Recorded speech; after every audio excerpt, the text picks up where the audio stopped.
My childhood was far from idyllic. In fact, it was pretty horrific.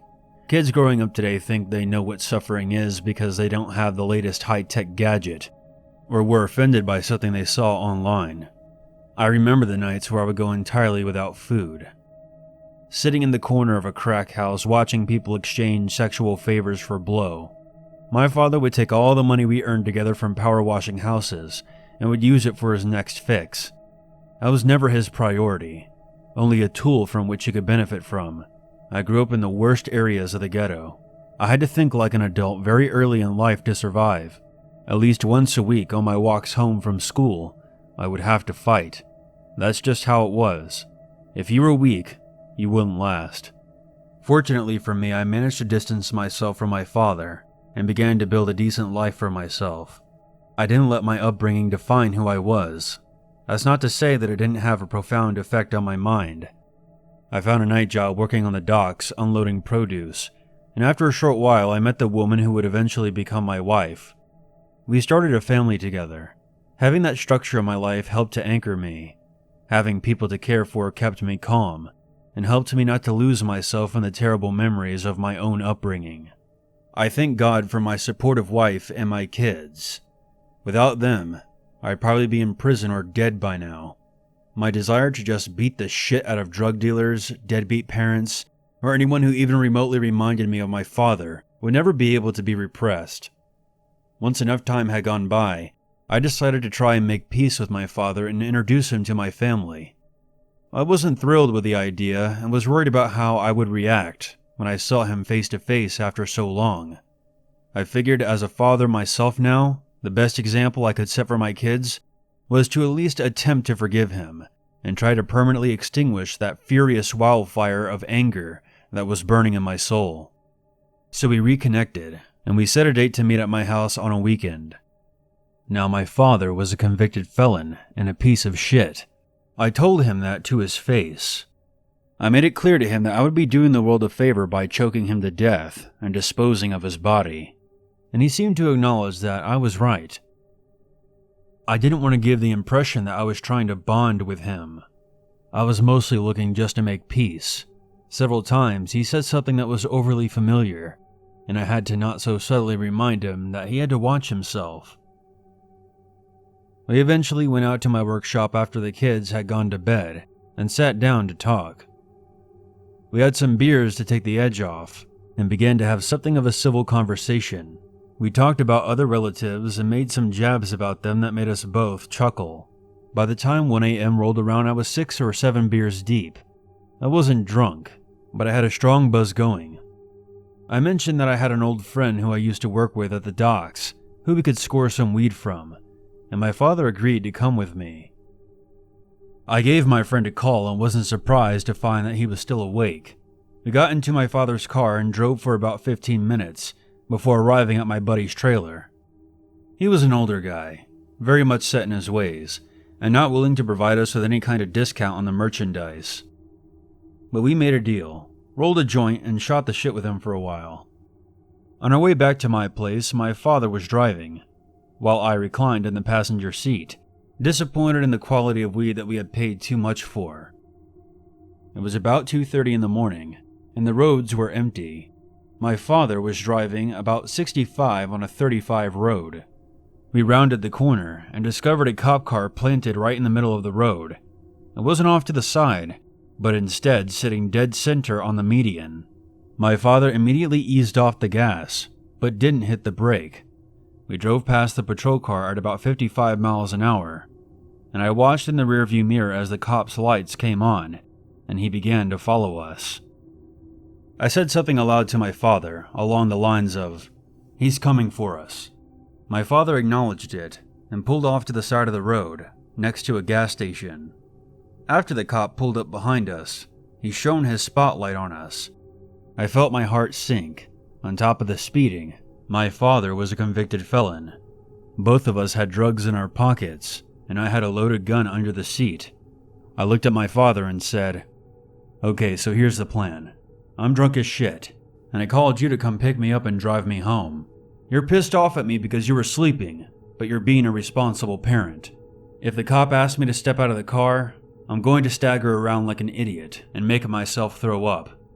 I feel like I should point out that I was still incredibly buzzed from the alcohol I had drank earlier, and on top of that I was being a bit paranoid because I had just burned one. It was a bad combination, but there was something stirring within me, something that I hadn't felt in a long time. The cop stepped out of his car and called over his loudspeaker for my father to step out of the vehicle with his hands up. My father complied, and I caught a glimpse of the officer. He was a very young man, maybe 21 or so. I turned back to the dashboard and made myself focus on it, and refused to turn my head in case I made eye contact with him. Now for some context, my father was shirtless and wearing a gold chain. I looked like I had been awake for days. The car was a piece of shit. Everything about us screamed trouble. From outside the car, I heard the officer speaking to my father. "Sir, is that alcohol I smell on your breath?" "Well, if it is, it's ancient." "How's that? I haven't had a drink all day." He asked my father where he was heading, and I heard him respond that he was driving his drunken son home, just like I had told him. A sudden idea struck me, and I pulled out my cell phone. I illuminated my screen and held it to my ear, and proceeded to pretend that I was arguing with my wife while being completely hammered. I made it loud so the cop could hear it. "Yes, honey. Yes. I'm on my way home now. I know you told me not to drink. Yes, I know. You were right. Honey, I'm sorry. I'm on my way home. I'm on my way home right now." I really made a show of being wasted and angry. I even threw in some stuttering to make it seem like she was interrupting me. I drowned out what the cop and my father were saying. In that time, a second cop may have pulled up behind us. For some reason, I got the sense of another car arriving, but I didn't know for sure because I refused to turn around. I continued to make myself stare at the dashboard. I felt more than I saw the cop coming around to my side of the car, and it was at that moment where all my thinking changed. I suddenly witnessed my life in a microscope and saw my wife and kids, and I thought about how proud I was of them. I could have just stayed home. Now I was here, at what might have been the most critically important moments of my life. I pulled the gun out from under the seat and cocked back the hammer. It was a fully loaded 7-shot revolver. In that moment, I felt like a passenger in my own body, and for some reason I thought I knew exactly what was going to happen. That feeling that I had earlier had taken over. I was convinced that the cop was going to open the door and put his gun in my face. You could not have told me otherwise in that moment, and I was prepared to shoot him. It wasn't even that I was considering doing it. The decision had already been made. It was like a stage play that had already been written, and we were now acting it out. He was going to attempt to arrest me, and there was no way that I would be separated from my family to rot in jail. I would rather die, which I knew was exactly what would happen if I shot him. Cop killers around here only ever went home in body bags. I watched the officer reach out for the door handle. The whole time I was thinking, this guy is dead, and he doesn't even know it. He could have had a wife and kids of his own, and tomorrow, they're going to be planning his funeral, just as my own family would be planning mine, and it was only a few moments away. It was going to be so easy. I would just extend my arm and fire as he opened the door. And then, I would shoot my father, eliminate that piece of shit from the world for all the suffering he had caused me, and for all the memories of the nights I went hungry. I knew that this was going to devastate my family, and I felt bad for them. I considered myself to be a good father, much better than my own had been, and I knew that they loved me. I felt the tears begin to come, and I didn't fight them. And I think that was the scariest part of this whole experience. I knew that what I was doing was beyond fucked up and irrational on almost every level, but I still was going to go through with it. I closed my eyes and waited for the car door to open, but that never happened. I opened my eyes, and the cop was gone. He was walking back to speak with my father again. From what my father told me, the officer approached my door and extended his hand to pull the handle. Then he paused for about 10 seconds. There was a silence, and the police officer shook his head, lowered his hand, and simply walked away. My father said that 10 seconds felt like a minute and a half. The cop cited my father for speeding and told him that he was a good parent. After my father got back in the car, we drove away in silence. Once we were about 6 miles away and the cop was long gone, I silently rolled down the window, pointed the gun outside, and fired all 7 shots into the ground. This startled my father so much that he swerved and nearly went off the road. He hadn't known about my gun. After I rolled the window back up, he looked at me and said, "You probably shouldn't carry a gun while you drink." And I replied back, "You and I shouldn't drink together at all." It had been exactly what I feared. Being in close proximity to my father brought all the painful memories back to the surface, and the worst side of me came with them. The side of me that was hostile, irrational, and violent. I had decided to kill a cop over a traffic stop without a second thought, and I'm positive that I would have done it had he opened the door. That was 5 years ago, and I haven't had a drink with my father since, and I can't afford to have him in my life anymore after what almost happened. And to be clear, I don't blame him for what I almost did. I blame myself. But being with him, especially after drinking, puts me in a frame of mind where I can no longer think rationally, and I remember the kill or be killed mentality from my childhood. I had nearly killed an innocent man over a bag of shitty weed. I truly feel that something divine stepped in between us that night and made the officer pause and reconsider opening that door.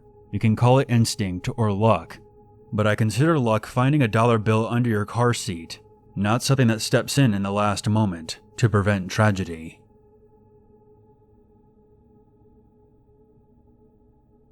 I wanted to share this story so that it will serve as a reminder to always follow your gut. Don't ever assume that just because you're in your own home and you get a strange feeling that you're just being paranoid. I'll give you an example. Several months ago, right as autumn was beginning and the days were becoming shorter, I was home alone at the house I shared with my roommate. Seasonal depression sinking in, I decided just to stay inside and have a lazy evening. I was on the couch, flipping through Netflix, when I got this overwhelming sensation that something wasn't right. It wasn't just a feeling of guilt or doubt because I wasn't being productive. It actually felt as though the world around me wasn't in perfect alignment, like something was out of place. It's the feeling you get while you're driving and one of your tires is slowly deflating. Unable to shake this feeling, I stood up, shut off the TV, and headed upstairs, not turning off any lights on the ground floor. Once upstairs, I turned on the hall light and entered the bathroom. I didn't feel like I was being watched necessarily, but I did feel this sense of invasion. I got some music playing on my phone and decided that I was going to take a shower, determined to distract myself and shake off this feeling. If I had had any pets, I would have looked to see how they were acting, but I didn't. I could only go off of how I felt, and I chose to ignore the feeling of unrest. Before I was done taking my clothes off, I thought I heard movement from downstairs. I muted my phone for a moment, but the noise didn't come again. I figured I was either hearing things or my roommate had returned home early and was downstairs. I didn't think for a moment that some stranger had entered my house. That's the type of thing that happened to other people. I forced myself not to think like that. I knew that all my doors were locked and I lived in a safe neighborhood. That's what I kept telling myself. I turned the shower on, finished getting undressed, and got inside. I stayed in the shower longer than I needed to. Being in there helped, but it didn't completely calm my nerves. As soon as I turned off the water, the feeling of invasion was back, and suddenly I decided that I needed to be very quiet. I stepped carefully out of the shower and turned off my phone. It was then that I noticed under the crack of the door there was a shadow of someone standing just outside, and the only thing standing between me and that person was an old wooden door and a latch lock that anyone could break if they threw their weight into it hard enough. I stared down at the shadow, and finally I allowed myself to panic. Had it been my roommate or a family member with a spare key, they wouldn't be standing that still. They would knock on the door and announce themselves if they needed anything. I didn't even hear anyone breathing. A scenario flashed through my head of me not noticing the shadow, throwing open the door in an obvious fashion, and having a knife driven into my gut as I fell into the arms of a masked stranger. I slowly put on my shorts and my shirt and just stared at the shadow under the door, still unmoving. After another moment, I made a decision. I slowly began to open the bathroom window. I flushed the toilet and lifted on the wooden frame. I then stepped up and then hung my legs out the window. As I was sliding out fully on the roof, my head knocked against the blinds and made them rattle. I swear in that split second, my heart stopped, and I heard movement from outside the door. I leapt out the window right as I heard the door crash open behind me. When I slid across the roof, I immediately let myself fall to the cold ground. I picked myself up and sprinted across my lawn, without even bothering to look back to see if anyone was chasing me. I ran to my neighbor's house, pounded on the back door until they let me in, and I called the police from my phone after they locked the door behind me. When they got there, they searched my house and discovered that it was empty, but inside every single room they found evidence of footprints and signs that someone had been rummaging around through drawers and personal belongings. The intruder had been wandering from room to room while I was in the shower. Outside the living room window, they discovered very specific DNA that indicated that he was watching me as I was laying on the couch. This guy had patiently waited for me to leave the ground floor before entering the house through the back door.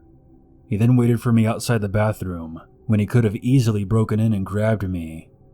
There was 1,000 things that could have gone wrong that night. I could have ignored my gut feeling. The intruder could have been less patient. I could have shut lights off behind me. He could have waited down the hall instead of outside the door. I really believe that I had 1 in 100 chance of getting out of there, and I rolled the dice and beat the odds. I should be dead. I have no idea who that guy was, or why he chose my house, but I do know one thing for certain. I will never doubt my gut feeling again. Please take this to heart, everyone listening. Try to always be aware of your surroundings. Play it safe even if it feels silly, and never ignore your instincts. All throughout the mid to late 90s, I spent my time alternating back and forth between my parents who had divorced when I was 6. During the summer, I preferred staying at my dad's single-story ranch-style house in a quiet cul-de-sac as opposed to my mom's place in the city. My dad's place was much quieter and had a better feeling of privacy with its big fenced-in backyard. During the warmer months, I would enjoy sleeping with my window cracked open and my fan on. In the city, it was always too noisy to have a window open at night. I remember at the time my dad was usually working late and would arrive home around 8 p.m. or later. So the majority of the day I was alone. I would spend my time on my dad's computer, using the dial-up internet. Back in those days, if you wanted to use the internet, you had to keep in mind that you were sacrificing your ability to use the phone. You also had to sit at a desk all day when you surfed the web.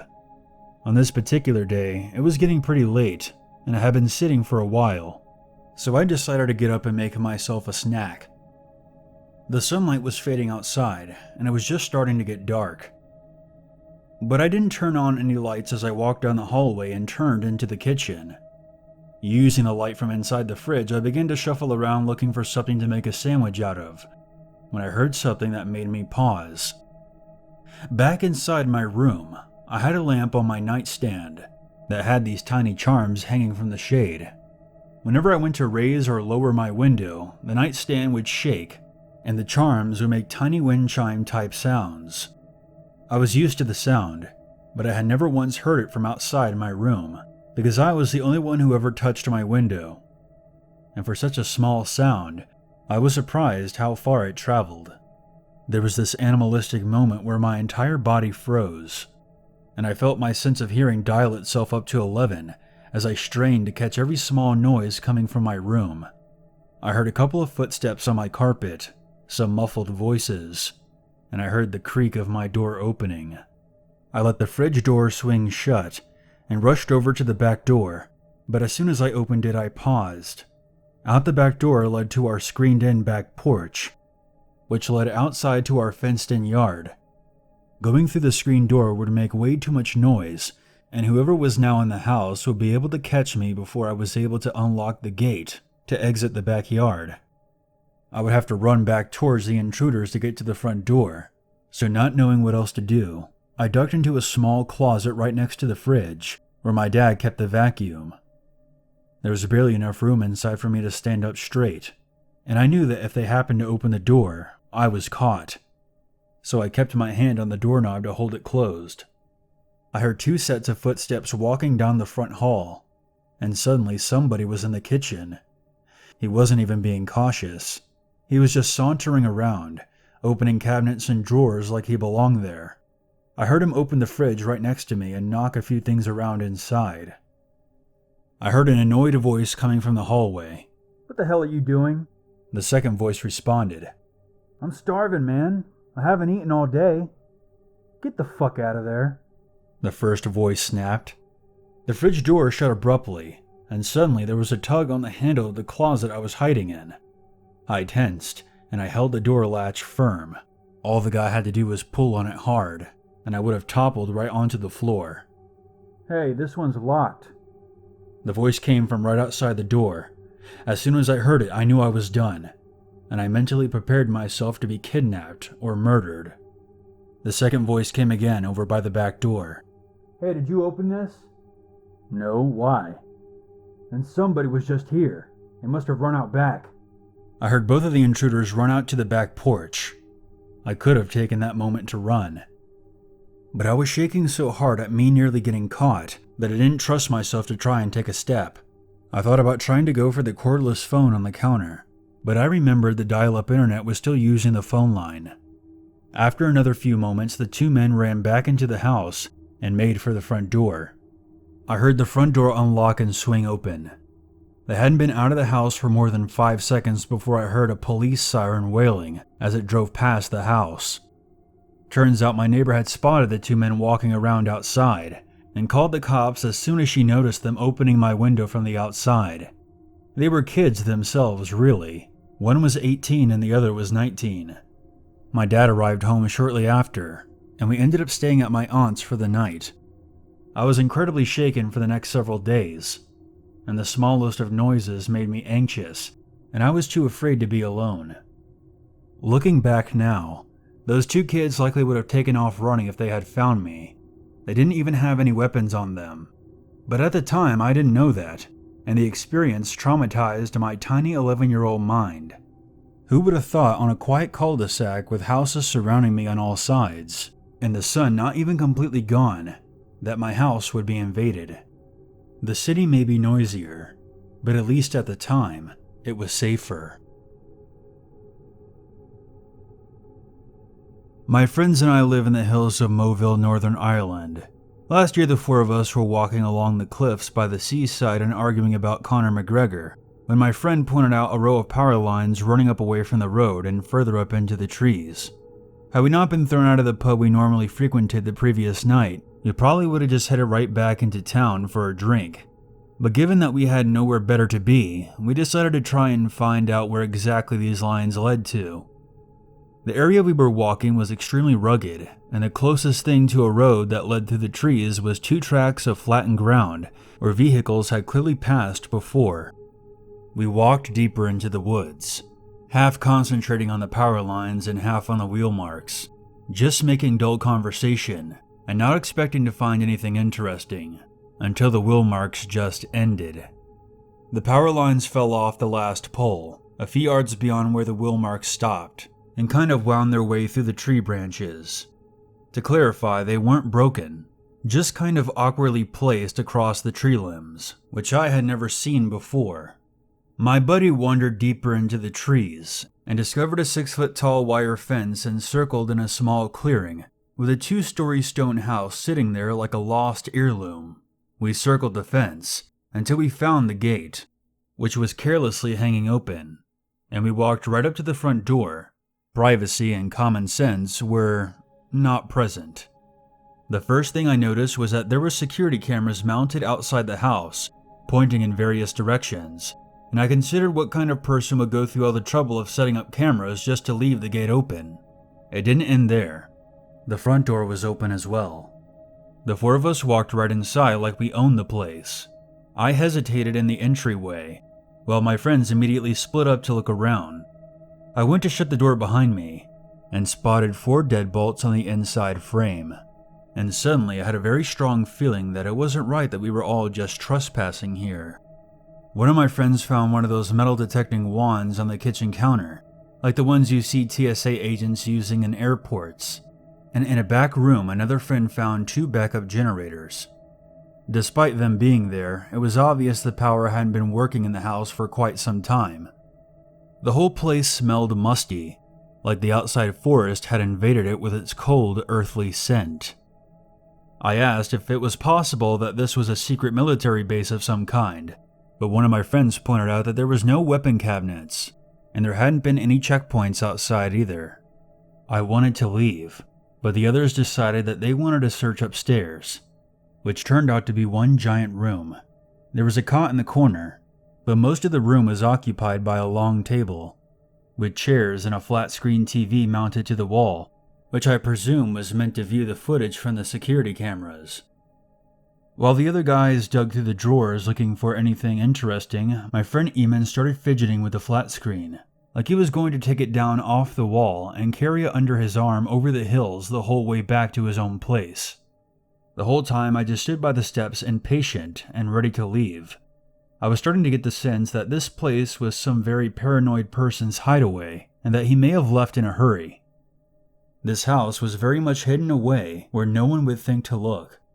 I admired the view from the window, where I could just make out the sea through the trees, and then I turned to head downstairs, and that's when I froze.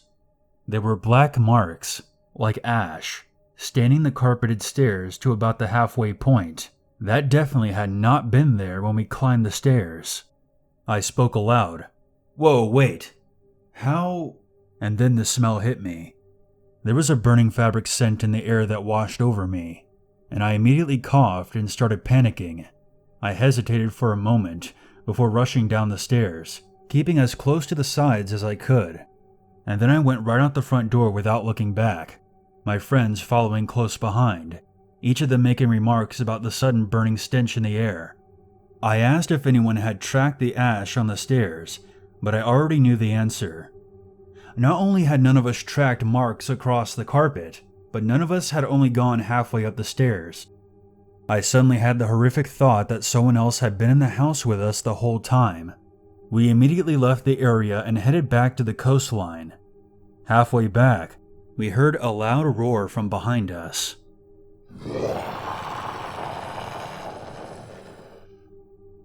It could have been an animal, but to me it didn't sound impartial. It sounded infuriated. I decided that I didn't want to be involved at all after that. But a couple of my friends went back a few days later. They told me that there had been a burned spot directly outside the entrance to the stone house, and when they sifted through the loose soil, they had pulled an entire Ouija board out of the dirt.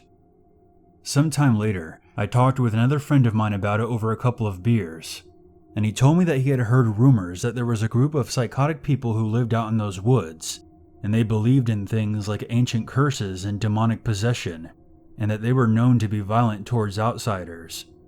I don't know what was going on in the house that day, but I feel like we were very lucky that we didn't encounter anyone while we were there, and that we all made it out in one piece. I used to work as a haunted house technician at Busch Gardens in Williamsburg, Virginia. During the months of September and October, the park would put out an event called Hollow Scream. The park transformed into a massive Halloween-themed experience with multiple uniquely themed attractions, such as vampires, zombies, and clowns. The haunted house that I worked at was called Fear Fair, which consisted of a maze that branched in between several buildings and tents. I was there to maintain the maze and fix anything that broke over the course of the night. Sometimes the guests would punch our spooky decorations out of fear, or tripped over each other and knocked over some lights. It kept me pretty busy. While the maze was open, I was normally just out of sight making adjustments to the audio, and checking in with my coworkers on my walkie-talkie.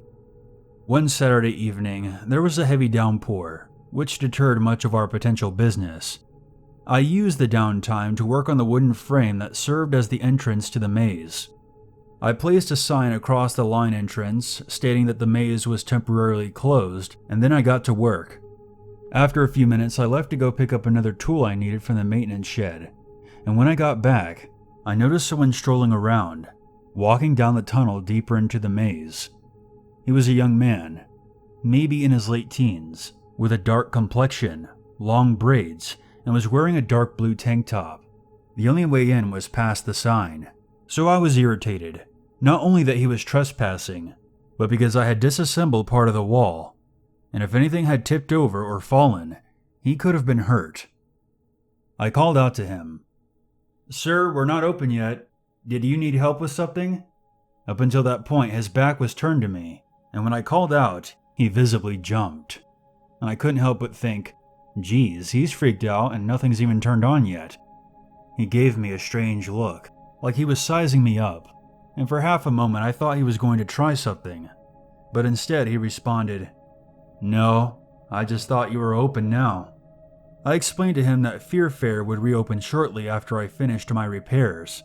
He nodded and walked past me out the entrance, without making eye contact with me again. I decided just to give him the benefit of the doubt and assume that he was just impatient and wanted to take a look at the maze. After I was done assembling the entryway, I took the sign down and started to prepare the maze. The scare actors arrived on time and took their positions, but there wasn't very much business that night. The grounds were all soaked from the rain, and we probably had more employees than guests wandering around the attraction. Shortly after 9 p.m., I was getting ready to close the maze for the night, as it looked like it was going to start raining again. That's when one of the actors walked up to me and took me aside. "Hey, I didn't want to say anything over the radio, but there's this guy with braids and a tank top back in the corridor behind the maze. I don't recognize him and I don't know why he's there." I immediately remembered the trespasser from before and made my way to the back corridor. I turned on all the back lights and poked around any place I suspected would give an intruder enough room to hide. I peeked out the back exit and shined my flashlight around, but I still didn't see anything. I locked the back door and then walked through the maze instructing all the scare actors that they could leave. I turned off the fog machines and switched on the overhead lights so I could get a better look around. It wasn't unusual for drunken guests to wander out of the boundaries, but if this was the same guy I had seen before, I was worried that he may be waiting and just might be stalking one of the actors. It doesn't really calm your nerves wandering through an empty maze filled with horrific life-sized mannequins of demon clowns, trying to find someone who may or may not actually be there. Somehow being silent in there made it even worse, because then you start to question whether or not the faint sounds you do hear are from your own imagination. After another 15 minutes, I decided the maze was truly empty, and started shutting off everything behind me as I made my way back towards the entrance. Just as I had switched off another set of lights behind a hidden circuit board and was standing in the dark, I heard the footsteps coming loud and fast. I heard them coming from across the room, making a beeline towards me. In response, I turned on my flashlight and shone it in the direction of the footsteps, and saw that it was the same guy from before, charging right at me with a prop mallet. When my flashlight beam hit his face, he slowed down for a moment, stunned and blinded, and I took that opportunity to book it out of there. I knew the maze better than this guy did. I could navigate it well enough to keep ahead of him. Sure enough, I heard him cursing and bumping into things behind me as I ran. Once I exited through the opening of the maze, I waved down 2 security guys who covered the entrance until the police arrived. The local police were always on call nearby in case a fight broke out or someone was injured. They went into the maze without hesitation and emerged about 5 minutes later with the guy in cuffs. He had surrendered peacefully, and he almost looked as though he was relieved that the whole thing was over. The police informed me that this kind of thing was actually pretty common. As part of a local gang's initiation ritual, the new recruit must sneak into a park, find a weapon and a place to hide, and record themselves knocking somebody out, and then leave the park through the front gate like any other customer. That mallet may have only been a prop, but it was still made of wood, and had he brought it down on my head hard enough, it would have knocked me out cold. Had he not been so obvious with his attack, I would have never seen it coming. After they took my attacker away, The police swept the entire park and found 2 more young men hidden and waiting for an opportunity to strike someone. None of this ever made the local news. I suspect that the park didn't want that kind of publicity. Ever since then, I've made it mandatory that any employees wandering through the attractions have to travel in pairs. About 5 years ago, when I was 16, I was living in western Pennsylvania in a heavily forested area. On this particular night, I was home alone with my younger brother, while my mom was out at a baby shower. I was in the kitchen making dinner for myself when I heard a knocking on the front porch. This wasn't a common knock, like someone might be waiting for me to open the door. It was more like a few loud taps close to one of the front windows. I paused and glanced around. From where I stood in the kitchen, I could see the front door and one of the front windows. All the lights on the ground floor were on, and with it being dark outside, all I could see in the windows was a reflection of the inside of my living room. I waited for a few moments, but when the sound didn't come again, I shrugged it off and continued concentrating on the stove. After maybe 5 minutes, long enough for me to forget about the sound, it repeated itself. This time from the front window at the far side of the house. "Mark?" I called out, thinking it might have been my brother. There was no response. I walked over to the front of the house and peered outside with my hands pressed to the side of my face, but I couldn't see anything. I turned as my brother came down the stairs. "Did you just hear something from around back?" he said. I held up a finger to indicate that we should pause and listen, and almost on cue, we heard footsteps calmly walking across the wooden floor of our wraparound porch, just outside the dining room wall. "There's someone out there," I said quietly, more angry than scared. It was at this point that we should have locked all the doors and called out the window that we were calling the cops, but I was a stupid, headstrong kid, and pissed off that someone was messing with us. I remember my brother asking if the person outside was trying to distract us, but I was already at the gun cabinet. I should point out that I was raised with guns, and I knew how to properly handle one. I pulled out the 9mm from the drawer and loaded it. "I'm going to scare him off," I told my brother. "Lock the front door behind me." Before I could even give him a chance to argue, I was marching to the door with the gun in my hands. I threw open the door and stepped out into the porch. My brother then flicked on the outside lights, and right there, about 8 feet in front of me, was a sickly thin guy wearing a hoodie with light blue eyes and a soul patch on his chin. He had been in the process of stepping onto the porch, but the moment he saw me, he spun around and ran like a bat out of hell. I took off running a few yards after him, then stopped, pointed my gun in the air, and fired off a shot.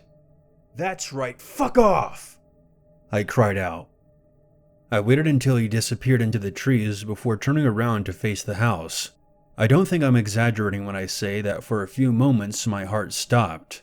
I felt that momentary wave of ice water through my veins, and the painful thudding of my heart in my chest as it tried to correct its rhythm. There was at least 8 other people standing around my porch, and a handful more scattered around the yard. They were mostly men, but there was also at least 2 women, all dressed in dark jackets and hoodies, looking mostly like they were in their early 20s. None of them said anything. Instead, they all just stared at me, their hands mostly in their pockets, and I couldn't tell if any of them had weapons. Then they all just scattered. Some jogged away, but most of them just walked off in different directions out into the woods. I legitimately forgot for a handful of seconds that I was holding a gun, until I raised my hands to my face and felt its weight. I sprinted back to the front door and pounded on it until my brother let me back in. I had no idea what to tell him. I had just fired a gun up into the air, and none of them had cried out or made any sound whatsoever. Had they been drunk or something and were trying to pull a prank, they would have said something. They would have been like, "Whoa, sorry man, wrong house, put down the gun." But all they did was just look at me, like I had just ruined their surprise attack. And more disappointed than scared, they all just wandered off. I had no idea what to make of it. My brother turned on all the lights in the house and called the cops, who to their credit arrived within 10 minutes and swept the perimeter. There were footprints everywhere, and they asked my brother and I numerous times if we had just had a party. I kept telling them a dozen or more people had just been loitering around our house in the darkness. but the cops didn't seem to take it that seriously.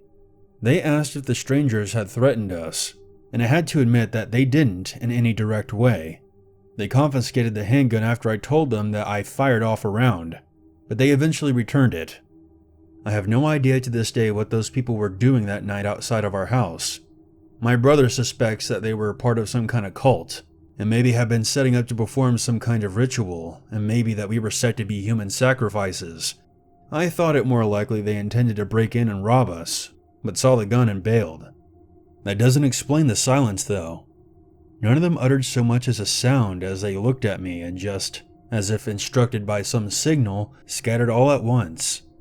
I've read that during alleged UFO sightings, people can become hypnotized by lights that appear above them, and they wake up hours later in entirely new locations having no idea what happened or how they got there. I can't dismiss that kind of possibility. They all seem to be hypnotized. That group of people has never returned, and I haven't even caught a glimpse of anyone I recognized from that night in town. We bought a dog not long after. Back when I was in high school, my brother and 2 cousins ventured out on a long hike through miles of empty forest wilderness behind our house.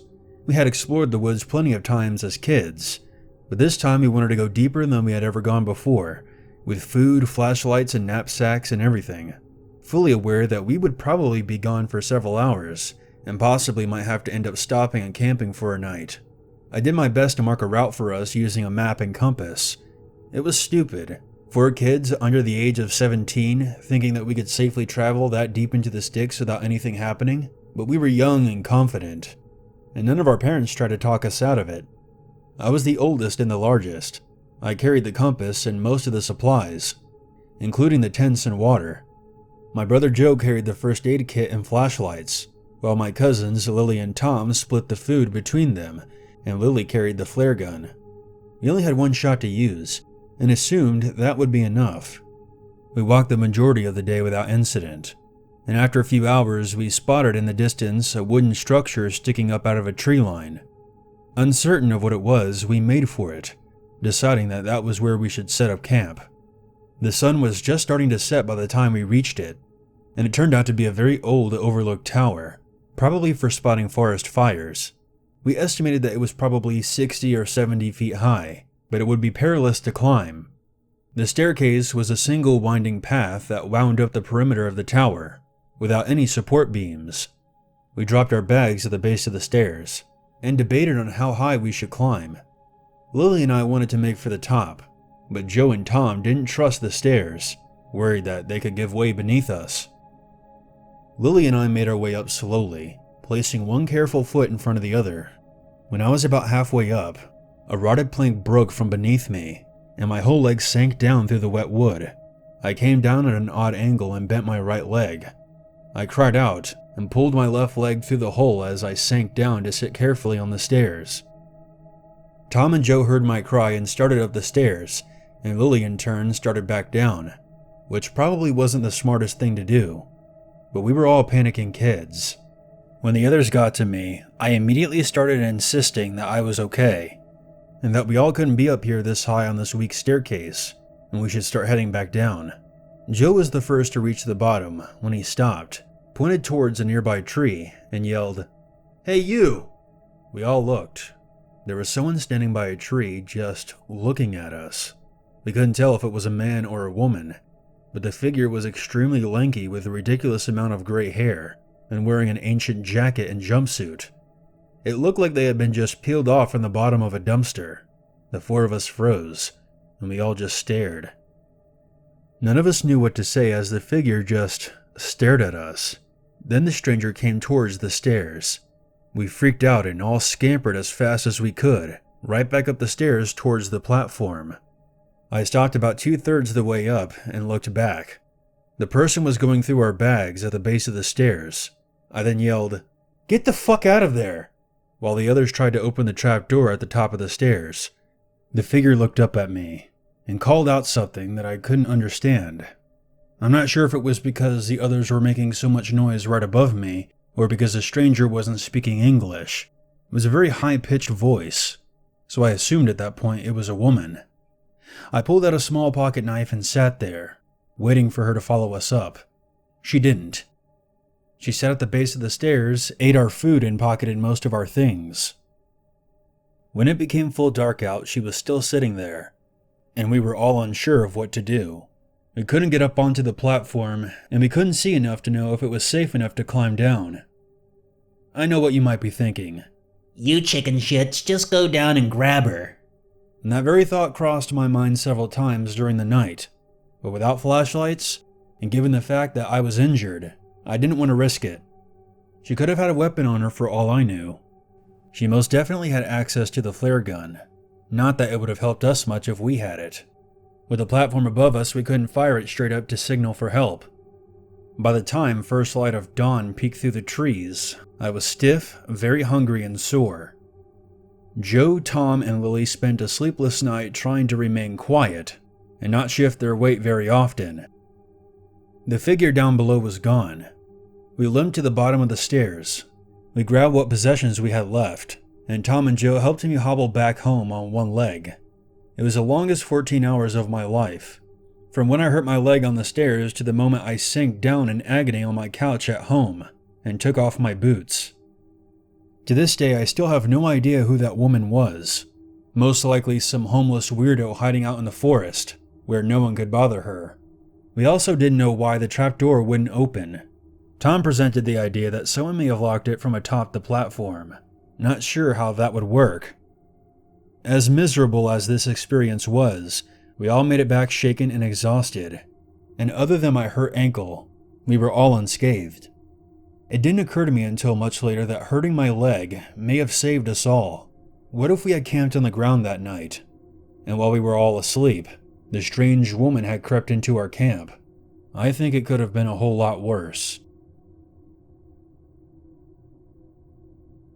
This is one of those experiences that sticks with you regardless of how much time passes. The kind that you make sure you tell your friends and family when reminiscing about scary experiences. This took place during my high school days back in 2008. Starting high school wasn't exactly the best time in my life. I despised the politics of the high school microcosm, and I didn't get along with most of the students or the teachers. I was kind of an outcast. I decided that I was through with school because I saw it as nothing but a toxic environment and a waste of my time. This naturally didn't go over well with my parents.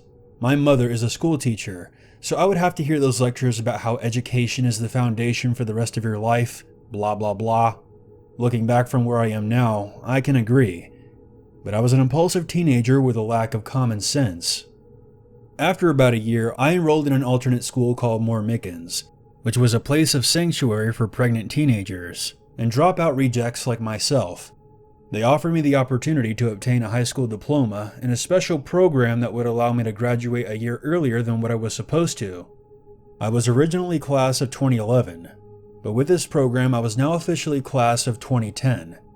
Shave a year off my sentence? Sign me up. I went through the process of being enrolled, and before I knew it I was hopping on the bus for my first day of my sophomore/junior year. I couldn't help but bask in the admiration of flunking my freshman year, and yet was still one step ahead of my former classmates. When I arrived, it was basically back to square one for me. I was surrounded by young women in various stages of pregnancy, and young men with time in juvenile hall under their belts. Needless to say, I didn't exactly fit in with the crowd, so I sat alone in the cafeteria during breakfast and stared off into space, speaking to no one. Until this dude I recognized walked through the lunchroom doors. His name was George, and he was one of the very few people I actually talked to at my previous high school. We weren't exactly close friends or anything, but he was the only person I knew at More Mickens. It turns out we were pretty much in the same boat. I waved him over and we made small talk and reconnected. Later that day, my sister offered to pick me up from school, so after classes were over, I went outside to the parking lot to wait for her. George had someone picking him up as well, so we got to talking again. "How was your day, man?" "It sucked." "I hear you, man. People are so fucking stupid. I wish I could just kill them all." Yeah, sure. "I'm serious. I would totally bring a gun to mow them all down. I fucking hate people." "Yeah, sure. Hey, there's my sister. I'll catch you later." George went silent and gave me a blank stare as I quickly made my way to the car. Now you're probably wondering why that conversation didn't raise any red flags, but I had about a million things on my mind. So I brushed off the morbid conversation as just bitter adolescent talk. The next day, the class schedule alternated, and George and I ended up having the same art class. On a side note, the art teacher and I were cool, because she would let me draw pictures of skulls and zombies and stuff instead of doing the lame-ass work she assigned. Anyway, I was sitting at a table with George and two other guys. The two dudes were talking to each other, and I was drawing this sweet picture of Iron Maiden's The Trooper. George suddenly got up and walked over to the classroom door and ripped down a map of the school that was taped to the wall next to the door. He brought it back to the table and proceeded to mark on it with a red pen. One of the other guys asked him what he was doing. "You'll see. Everyone will." Even then, I didn't think too much of it, even though I remembered the conversation we had at the parking lot. You have to understand that George seemed to get off on the uncomfortable attention he got being vague and creepy, and this school was meant to be a place for outcasts. I figured he was just imagining some fucked up fantasy or something. A couple of days after that, I was walking to art class again, but just before I entered, the door opened and a police officer left the room escorting George away, followed by the principal. I froze in genuine shock and dread, and all I could think was, oh shit. George was staring right at me with cold eyes as he passed, and I had to look away. Turns out, I wasn't the only person he hinted to about his twisted aspirations. The school was full of young parents after all, and apparently they took his behavior as more of a threat than I did, and in retrospect, I don't blame them. They found some stuff on his MySpace page that alluded to some sort of plot to shoot up the school. Here in Florida, threats like that are taken very seriously, even if it is just some fucked up teenager spouting some bullshit because he hates his life. It turns out the police found more than 28 firearms at his home, although to be fair, they were all registered to George's grandfather and were kept in a locked gun cabinet. Though I suppose getting access to the guns wouldn't have been too difficult for someone like him. Thankfully, George was taken away, and nothing ever came of his plans. Sadly, Moore-Mickens was shut down a few years ago. Aside from this incident, I ended up having some pretty good times there. I got my act together, and ended up graduating in the class of 2010. I can't say for sure if George would have gone through with it, but I'll never forget the cold certainty behind what he said that day in art class. "You'll see. Everyone will." I had a friend who once lived on 40 acres of heavy forest in marshland. Once the warmer weather began, we would put together a group of 6 people and go paintballing, playing on teams of 3. In my mind, there is absolutely no better place to paintball because the terrain varied from rocky to wetlands, from steep to smooth, depending on the area we chose to use. It was entirely private property, so there was no chance of running into anyone else or being reported for trespassing. And since the area was so expansive, we would often find ourselves playing somewhere new on the property that we had never been to before. We would normally use quads or dirt bikes to travel to different sections of the property, and on the afternoon that this happened, we drove until the tanks were half empty, and then traversed another quarter-mile on foot, before we drew lots for teams and scattered into the woods. The theme of that battle was Marvel vs. DC, so each of us had assigned ourselves a code name of a comic book villain from whatever side we were on. I found a small bluff to use as an overwatch point, and picked out a spot to hide for a few minutes while I adjusted my helmet and boots. Once I stopped shifting my weight around, I knelt down for a few moments, and then I heard the sound of uncontrolled sobbing coming from nearby behind me to the south. For a moment I considered that it could be one of my friends, but after I removed my helmet, I listened more closely. I realized the voice was much too deep. It sounded like a fully grown adult crying like a drunk at a funeral. I debated whether to ignore it, but my curiosity got the better of me. Setting aside the fact that this was private property, and no one but us should have been this deep into the woods, the man sounded like he might have needed some help. About halfway to the source of the noise, I encountered one of my teammates, who had also heard the sobbing and decided to investigate. The two of us moved forward together with our paintball guns up, knowing full well that if we were walking into actual danger, they wouldn't be very useful at all. After another moment, we discovered a crumbling 2-story brick house that looked to us as though it had been standing there since the Civil War. The sobbing and wailing was coming from one of the upstairs windows, though by this time it had died down considerably. The friend who lived on the property wasn't there with us, otherwise we would have just had him deal with it. What we should have done was go back for help, but again we were curious and concerned that this sobbing man may have been in some kind of trouble. We carefully entered through the busted front door, not making a sound to announce ourselves. All the windows were missing, so the inside had a damp outdoors feel to it. There was dirt, leaves, and rusty beer cans all over the floor, and despite it being so drafty, the place reeked of pot and sweat, and someone had spray painted the words, "Stay here," on one of the inner walls. Once we got to the base of the stairs, I decided the tension had gone on long enough, and I called out, "Hey, are you alright up there?" It was like I had awoken a grizzly bear. Someone upstairs roared with insane fury and came charging towards the top of the stairs with purpose. Dust fell from the ceiling as the stranger upstairs came sprinting forward to attack. We turned and launched ourselves back out the front door and back out into the trees as the screams of a haggard man warned us to back off. We took position in the trees in case the guy decided to follow us. That way we could open fire at him with paintballs and at least slow him down. But once he got to the front door, he paused, squinting stupidly at the daylight for a moment, before heading back inside. We each only caught a glimpse of him. Imagine the sweatiest, scraggliest beard, attached to an old scarecrow with about 14 layers of solid coats on. We marked our position as best we could, and headed back. When we finally got back to our friends, they reported that they had run into 2 very drunk and furious homeless-looking guys, who had charged at them for a few yards before they were forced to defend themselves by firing off several paintball rounds and driving their attackers away. We booked it back to the bikes, drove back to our friend's house, and called the police. A patrol car showed up there in about 20 minutes, but no one headed out into the woods for close to an hour, until there were enough men gathered to head out and investigate and have air support from a helicopter. It wasn't until after dark that we discovered at least 4 homeless men had been living in that old brick house, and one of them had died in the night, likely from an overdose of some kind.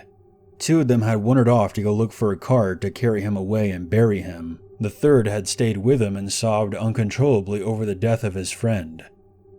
Apparently the place was well known in the homeless community, as somewhere that you could go to disappear for a while. Even though there were several knives found in the house, none of the men had any weapons on their person when they were found and arrested for trespassing.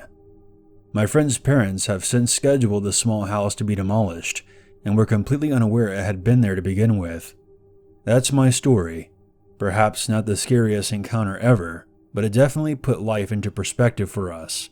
We were just dumb kids out having fun without a care in the world, and unknowingly stumbled across a safe haven for men whose lives were hopeless and fueled by drugs. Had we not been so careful, some of us or all of us may have never made it back to the house alive, and who knows how long it would have taken before our bodies were discovered.